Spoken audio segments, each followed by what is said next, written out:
এই বইটি পড়া আপনার জীবন সম্পূর্ণভাবে পরিবর্তন করবে। কেন? কারণ এটি আপনাকে শেখায় কিভাবে মানুষ সত্যিই চিন্তা করে, কিভাবে ক্ষমতা সত্যিই কাজ করে। আপনার চারপাশের সবাই এই নীতিগুলো ব্যবহার করছে, আপনার বসের বস থেকে শুরু করে আপনার প্রতিবেশী পর্যন্ত। প্রশ্ন হলো, আপনি কি অবগত থাকবেন নাকি শিকার হবেন? প্রথম অধ্যায়, ম্যাকিয়াভেলি কে এবং কেন তিনি গুরুত্বপূর্ণ। লেখক এবং বইয়ের জন্ম। নিকোলা ম্যাকিয়াভেলি একজন ইতালিয়ান ডিপ্লোম্যাট, রাজনৈতিক দার্শনিক এবং সামরিক কৌশলবিদ। তিনি জন্মেছিলেন 1469 সালে ফ্লোরেন্সে। তার জীবনকাল ছিল অত্যন্ত নাটকীয়। সফলতা, পতন, নির্যাতন এবং পুনরুজ্জীবন, এই সমস্ত অভিজ্ঞতা তাকে সাহায্য করেছে দ্য প্রিন্স লেখার জন্য। ম্যাকিয়াভেলি তার জীবনের বেশিরভাগ সময় ফ্লোরেন্স রিপাবলিকের একজন গুরুত্বপূর্ণ ডিপ্লোম্যাট ছিলেন। তিনি বিভিন্ন রাজ্যে দূত হিসেবে কাজ করছিলেন এবং অসংখ্য রাজনৈতিক ষড়যন্ত্র দেখেছিলেন। কিন্তু 1512 সালে ফ্লোরেন্সে পরাজিত হয় এবং মেডিসি পরিবার ক্ষমতা ফিরে পায়। ম্যাকিয়াভেলি অভিযুক্ত হন একটি ষড়যন্ত্রে এবং জেলে নিক্ষিপ্ত হন। এখানে তাকে চরম নির্যাতন সহ্য করতে হয়েছিল। জেলের কক্ষে বসে তিনি লেখেন তার মাস্টারপিস দ্য প্রিন্স।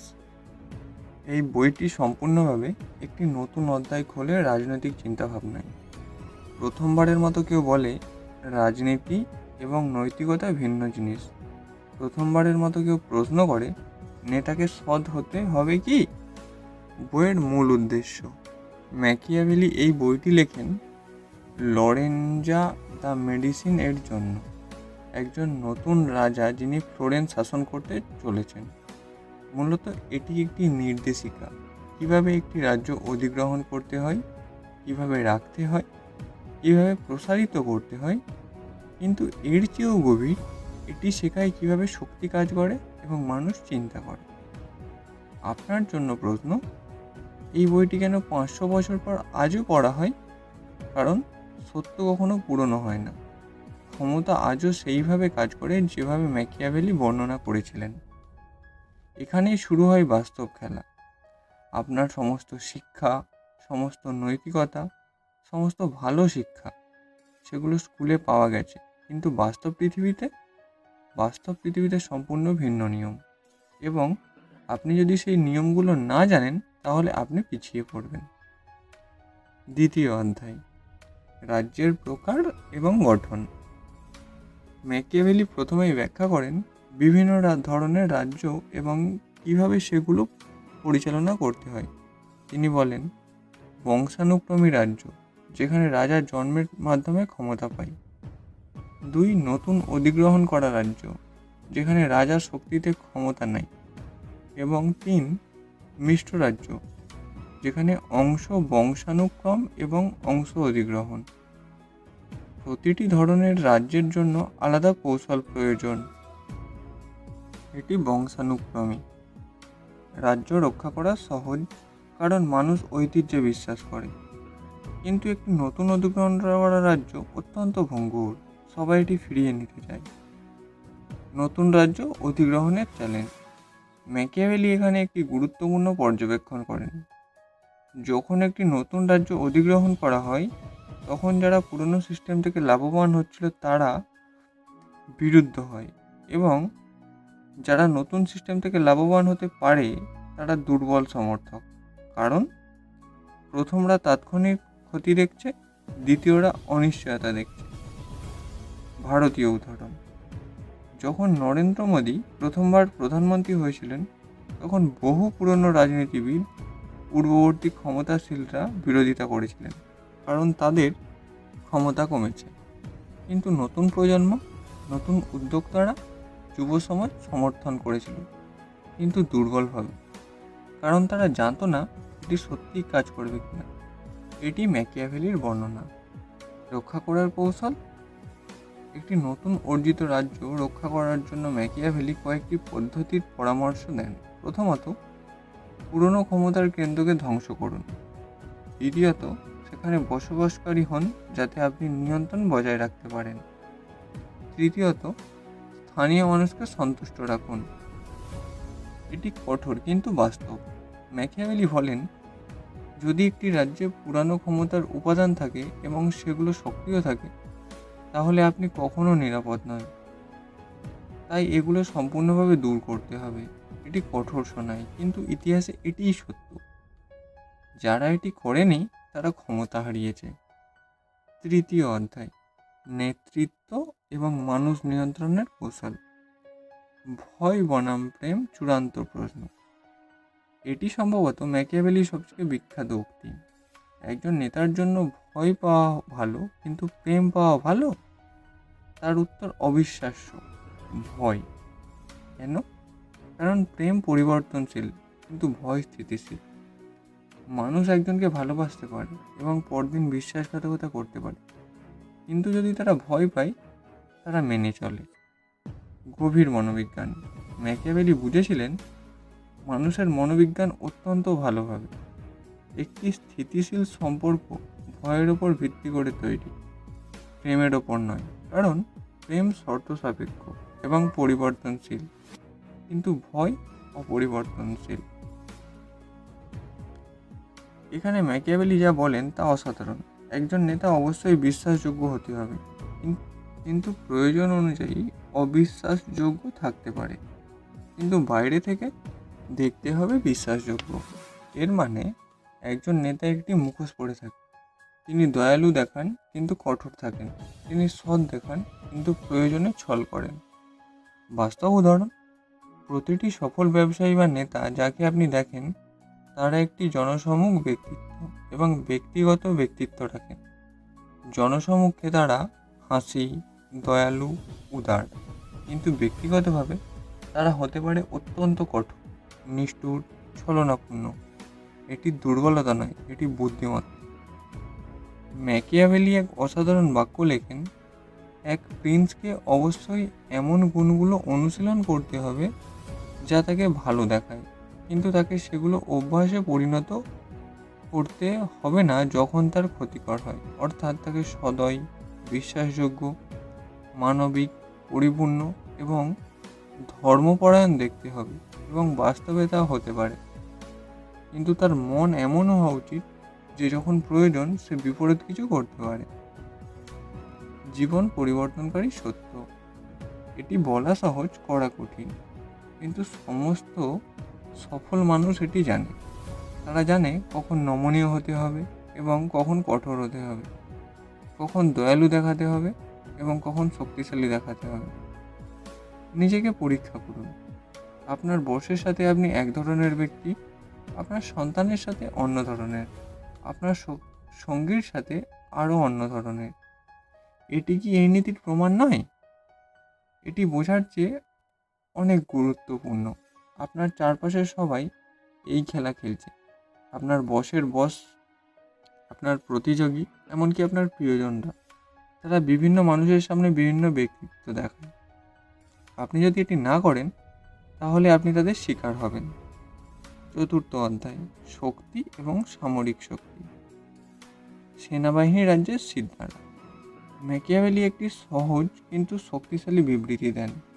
একটি রাজ্যের অস্তিত্ব এবং শক্তি নির্ভর করে তার সেনাবাহিনীর শক্তির ওপর। কোনো নীতি, কোনো আইন, কোনো ভালো সরকার রক্ষা করতে পারে না যদি সেনাবাহিনী না থাকে। এটি সত্য কথা। ইতিহাসে যত রাজ্যের পতন হয়েছে তার কারণ তাদের সেনাবাহিনী দুর্বল ছিল। একটি দেশ যখন সামরিক শক্তি প্রয়োজন, একটি কোম্পানি তেমন আর্থিক শক্তি প্রয়োজন, একজন মানুষ তেমন সামাজিক বা রাজনৈতিক শক্তি প্রয়োজন। আপনি যদি এই শক্তি না থাকে তাহলে আপনার সমস্ত নীতি, সমস্ত ভালো কথা কোনো কাজে আসে না। ম্যাকিয়াভেলি অনেক বেশি সময় ব্যয় করেন যুদ্ধ এবং সামরিক কৌশল নিয়ে। তিনি বলেন, একজন প্রিন্সকে অবশ্যই যুদ্ধের বিষয়ে সম্পূর্ণ জ্ঞান থাকতে হবে, কিন্তু এটি শুধু সামরিক যুদ্ধ নয়, এটি রাজনৈতিক যুদ্ধ, মানসিক যুদ্ধ। একজন নেতাকে জানতে হবে কখন আক্রমণ করতে হবে আর কখন অপেক্ষা করতে হবে আর কখন শান্তি স্থাপন করতে হবে। প্রাচীন যুদ্ধ শিল্প। ম্যাকিয়াভেলির এই চিন্তাভাবনা আমাদের প্রাচীন ভারতীয় গ্রন্থে পাওয়া যায়। চাণক্য এবং কৌটিল্যর অস্ত্রশাস্ত্রে বিস্তারিতভাবে যুদ্ধ কৌশল এবং রাজনীতি নিয়ে লেখেন। সব কিছু একই: শক্তি, কৌশল ও মানুষ নিয়ন্ত্রণ। ম্যাকিয়াভেলি একটি চমৎকার ধারণা উপস্থাপন করেন, ভাগ্য এবং দক্ষতার মধ্যে সম্পর্ক। তিনি বলেন, একজন প্রিন্সের অর্ধেক সাফল্য আসে তার ভাগ্য থেকে এবং অর্ধেক আসে তার নিজস্ব দক্ষতা থেকে। কিন্তু দক্ষতা সেই জিনিস বা ভাগ্যকে মোকাবেলা করতে পারে। ভাগ্য হলো একটি নারী যার তুমি সম্মান করো না। যদি তুমি তাকে শক্তিশালী ছেলে হিসাবে আচরণ করো, সে তোমার আদেশ শোনে। কিন্তু যদি তুমি দুর্বল হও, সে তোমাকে চূর্ণ করে ফেলে। পঞ্চম অধ্যায়: জনপ্রিয়তা এবং প্রচার। মানুষকে খুশি রাখা, তবে কিভাবে? ম্যাকিয়াভেলি বুঝেছিলেন মানুষের একটি সহজ সত্য: তারা তাদের স্বার্থ সম্পর্কে চিন্তা করে। তাই একটি নেতাকে মানুষের স্বার্থ বুঝতে এবং সেই অনুযায়ী কাজ করতে হবে। কিন্তু এটি সত্যিকারের স্বার্থ না হলেও চলে, শুধু মনে হতে হবে। যখন কোনো রাজনেতা একটি নতুন স্কুল বা হাসপাতাল খোলেন, তিনি জনপ্রিয় হয়ে ওঠেন। মানুষ মনে করেন তিনি তাদের যত্ন নিচ্ছেন, কিন্তু বাস্তবে তিনি হয়তো নিজের রাজনৈতিক লাভের জন্য তা করছেন। কিন্তু মানুষ শুধু দেখে স্কুল এবং হাসপাতাল এবং খুশি থাকে। ম্যাকিয়াভেলির সময়ে মিডিয়া ছিল না, কিন্তু তিনি যা বর্ণনা করেন তা আজকের মিডিয়া যুগে অত্যন্ত প্রাসঙ্গিক। তিনি বলেন, একজন নেতার পাবলিক ইমেজ অত্যন্ত গুরুত্বপূর্ণ। মানুষ যা দেখে তাতে বিশ্বাস করে, সত্য হোক বা মিথ্যা। সোশ্যাল মিডিয়ার যুগে একটি মানুষের ইমেজ তার বাস্তব ব্যক্তিত্বের চেয়ে অনেক বেশি গুরুত্বপূর্ণ। একজন সেলিব্রিটি ইনস্টাগ্রামে যা দেখায় তা বাস্তব নয়, কিন্তু মানুষ বিশ্বাস করে। এটি ম্যাকিয়াভেলি নীতির সবচেয়ে বড় আধুনিক প্রয়োগ। ম্যাকিয়াভেলি পরামর্শ দেন, একজন নেতা নিয়মিত উৎসব আয়োজন করে মানুষের সামনে আসেন। এর মাধ্যমে তিনি জনপ্রিয় থাকেন এবং মানুষের অনুভব করেন তিনি তাদের যত্ন নিচ্ছেন। একটি দেশের প্রধানমন্ত্রী নিয়মিত জনসভা করেন, জনগণের সাথে মেশেন, উৎসবে যোগদান করেন। এটি সেই নীতি। একটি কর্পোরেটের সিইও কোম্পানির ইভেন্ট আয়োজন করেন, কর্মচারীদের সঙ্গে মেশেন। এটিও সেই নীতি। একটি নেতা যত দক্ষ, প্রজ্ঞাবান বা ন্যায়বান হন, যদি তিনি জনপ্রিয় না হন, তাহলে তিনি দীর্ঘস্থায়ী হবেন না। কারণ শক্তি আসে জনগণ থেকে এবং জনগণ যা দেখে তাতেই বিশ্বাস করে, সত্য কথা না। ষষ্ঠ অধ্যায়: প্রতিদ্বন্দ্বী এবং শত্রু মোকাবিলা। এটি ম্যাকিয়াভেলির সবচেয়ে কঠোর অধ্যায়। তিনি স্পষ্টভাবে বলেন, যারা আপনার বিরোধিতা করে তাদের নির্মূল করতে হবে। অর্ধ ব্যবস্থা কোনো কাজে আসে না। এটি খুবই কঠোর শোনায়, কিন্তু ইতিহাস এটি প্রমাণ করে। ঐতিহাসিক সত্য: সমস্ত বড় সাম্রাজ্যের নির্মাতারা এই নীতি অনুসরণ করেছেন। অশোক যখন সম্রাট হয়েছিলেন, প্রথমে তিনি তার সমস্ত প্রতিদ্বন্দ্বীদের নির্মূল করেছিলেন। তারপর তিনি দয়ালু হয়েছিলেন। আলেকজান্ডার, চেঙ্গিস খান, নেপোলিয়ন সবাই এই নীতি অনুসরণ করেছিলেন। দুই ধরনের শত্রু। ম্যাকিয়াভেলি দুই ধরনের শত্রুর কথা বলেন: যারা সক্রিয় বিরোধিতা করে এবং যারা সম্ভাব্য বিরোধিতা করতে পারে। প্রথমদের নির্মূল করা সহজ, তারা ইতিমধ্যে প্রকাশ্য শত্রু। কিন্তু দ্বিতীয়দের নিয়ে বেশি সতর্ক থাকতে হবে, কারণ তারা দুর্বল দেখায় কিন্তু অত্যন্ত বিপজ্জনক হতে পারে। একটি কর্পোরেটে একজন প্রতিভাবান যুব কর্মচারী যে দেখা যায় না, সে কি আরও বিপজ্জনক না প্রকাশ্যে প্রতিদ্বন্দ্বী দেখায়? হ্যাঁ, কারণ একদিন আপনার জায়গা নিতে পারে সে। সেই কারণে প্রজ্ঞাবান নেতারা সম্ভাব্য প্রতিবাদের দূরে রাখেন অথবা নিয়ন্ত্রণ করেন। ম্যাকিয়াভেলি বলেন, শত্রু নির্মূল সবসময় শারীরিক নয়, এটি আর্থিক, রাজনৈতিক, সামাজিক হতে পারে। কোনো শত্রুকে সম্পূর্ণভাবে দূরে রাখুন, তার আর্থিক ভিত্তি ধ্বংস করুন, তার সামাজিক মর্যাদা কমান, তার রাজনৈতিক সংযোগ বিচ্ছিন্ন করুন। পরোক্ষ কৌশল: রাজা যুদ্ধে শত্রুকে হত্যা করে, কিন্তু ব্যবসায়ী তার প্রতিযোগীকে আর্থিকভাবে ধ্বংস করে। উভয়ই ম্যাকিয়াভেলির নীতি অনুসরণ করছে, শুধু তার মাধ্যম ভিন্ন। সপ্তম অধ্যায়, মানুষের মনোবিজ্ঞান বোঝা। মানুষ খারাপ তবে কেন গুরুত্বপূর্ণ? ম্যাকিয়াভেলি প্রাথমিকভাবে মানুষ সম্পর্কে নেতিবাচক। মানুষ সাধারণত খারাপ, স্বার্থবাদী এবং প্রতিশ্রুতি ভঙ্গকারী। এটি কঠোর শোনায়, কিন্তু এটি বাস্তব। একজন নেতা যদি মানুষকে ভালো মনে করে এবং তার উপর সম্পূর্ণ বিশ্বাস করে, তাহলে সে নিশ্চিতভাবে বিশ্বাসঘাতক হবে। ম্যাকিয়াভেলি একটি গুরুত্বপূর্ণ পার্থক্য করেন। মানুষ যখন আপনার উপর নির্ভরশীল থাকে বা আপনাকে ভয় পায়, তখন তারা অনুগত থাকে, কিন্তু যখন সুযোগ আসে বা বিকল্প দেখা যায়, তখন তারা বিশ্বাস করে। একটি দেশে যখন ক্ষমতা হস্তান্তর হয়, তখন অনেক মন্ত্রী এবং কর্মচারী নতুন নেতার দিকে যায়। কেন? কারণ তারা জানে নতুন ক্ষমতা আরও ভালো সুযোগ দেবে। এটি বিশ্বাসঘাতক নয় তাদের দৃষ্টিতে, এটি সার্থক। এবং ম্যাকিয়াভেলি বলেন, এটাই প্রকৃত মানুষের প্রকৃতি। লোভ সবচেয়ে শক্তিশালী অনুভূতি। ম্যাকিয়াভেলি লোভকে মানুষের সবচেয়ে শক্তিশালী অনুভূতি বলেন। একজন নেতা যদি লোভ বোঝে এবং সেই অনুযায়ী কাজ করে, তবে মানুষকে নিয়ন্ত্রণ করা সহজ। আপনার বসই যখন আপনাকে বেশি বেতন দেয় বা প্রচার দেয়, তখন আপনি আরও কঠোর পরিশ্রম করেন। এটি নেতিবাচক নয়, এটি মানব স্বভাব। ম্যাকিয়াভেলি শুধু এটি স্বীকার করেছেন, অন্যরা লুকায়। অষ্টম অধ্যায়, আধুনিক যুগে ম্যাকিয়াভেলি। যখন একটি কোম্পানি কর্মচারীদের বাছাই করে, তারা শুধু দক্ষ নয়, এমন কাউকে বেছে নেয় যে নিয়ন্ত্রণযোগ্য এবং ভয়মুক্ত। যখন দুটি প্রতিষ্ঠান মার্জ হয়, সবসময় পুরনো ম্যানেজমেন্টকে বের করা হয়। এগুলো সব ম্যাকিয়াভেলির কৌশল। রাজনীতিতে ম্যাকিয়াভেলির নীতি অত্যন্ত স্পষ্ট এবং নগ্ন। নির্বাচন প্ররোচনা হলো একটি যুদ্ধ। প্রতিদ্বন্দ্বীদের কালো করা, নিজেকে সাদা দেখানো, মিথ্যা প্রতিশ্রুতি দেয়া, জনগণের আবেগ ব্যবহার করা, সব কিছুই এই নীতির অংশ। ভারতীয় নির্বাচন প্রক্রিয়া। প্রতিটি নির্বাচনে আমরা দেখি বিভিন্ন পার্টি বিভিন্ন কৌশল ব্যবহার করছে। মিডিয়া কভারেজ, সোশ্যাল মিডিয়া প্রচার, রেডিও সম্প্রচার, বিভিন্ন সম্প্রদায়ের জন্য ভিন্ন বার্তা, সব কিছুই ম্যাকিয়াভেলির কৌশল। আধুনিক যুগের সবচেয়ে মজাদার ব্যবহার, সোশ্যাল মিডিয়ায় ম্যাকিয়াভেলির নীতি। একজন ইনফ্লুয়েন্সার একটি সম্পূর্ণ কৃত্রিম জীবন দেখায়, তার ছুটির দিন, তার গাড়ি, তার সম্পর্ক, কিন্তু সেগুলো মিথ্যা। অথচ লক্ষ লক্ষ মানুষ এটি বিশ্বাস করে এবং অনুসরণ করে। সাবধানতা। যখন একটি সেলিব্রিটি একটি পণ্যের বিজ্ঞাপন দেয়, তিনি সেটি ব্যবহার করেন না, কিন্তু অনেক মানুষ সেই পণ্য কেনে কারণ তার সেলিব্রিটি পছন্দ করেছেন। এটি ম্যাকিয়াভেলির সবচেয়ে নিখুঁত আধুনিক প্রয়োগ। আপনি যদি এই নীতিগুলো না বোঝেন, তাহলে আপনি বারবার বিশ্বাসঘাতকতায়, প্রতারণা এবং ব্যর্থতার শিকার হবেন। আপনার চারপাশের সবাই এই খেলা খেলছে, আপনার বসের বস থেকে শুরু করে আপনার প্রতিযোগী পর্যন্ত। প্রশ্ন হলো, আপনি কি এই খেলা খেলতে শিখবেন নাকি শিকার হতে থাকবেন? নবম অধ্যায়, নৈতিকতা এবং ব্যবহারিকতার মাধ্যমে ভারসাম্য। এটি একটি যুক্তিসঙ্গত প্রশ্ন।